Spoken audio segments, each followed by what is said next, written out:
My name's Sam and I'm a Mortuary Attendant at Pure Cremation. The private ambulance crew will arrive with the deceased. They will place them in one of our coffins.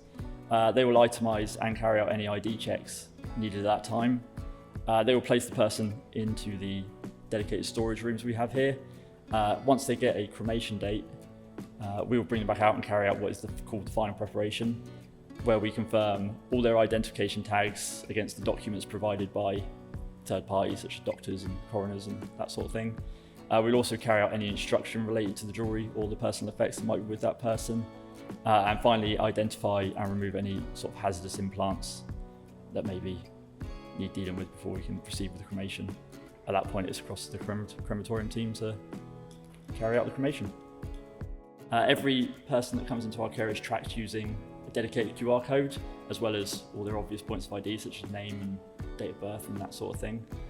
We have dedicated smartphones that we use to scan these QR codes, and we can use that to log their location, any interaction with the deceased.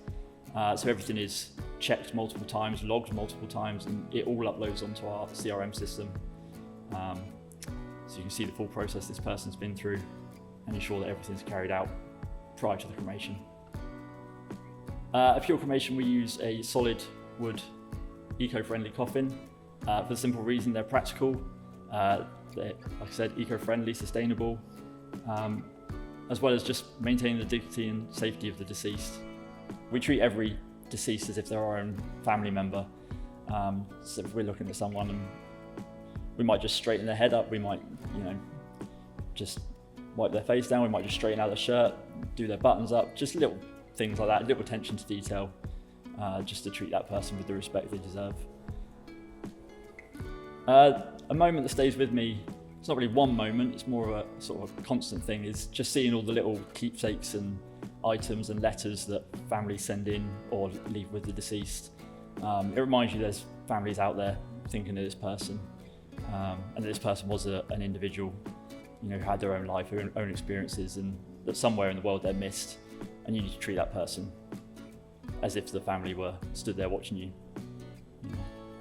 All the checks are carried out multiple times, it's all logged multiple times, but also I think they would be surprised to find that we quite often talk to the deceased as we're carrying out those checks.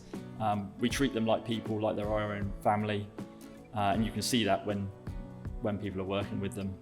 I think that's a nice touch. It reminds us that they're people and they've got a family out there who still care for them even if they're not around anymore.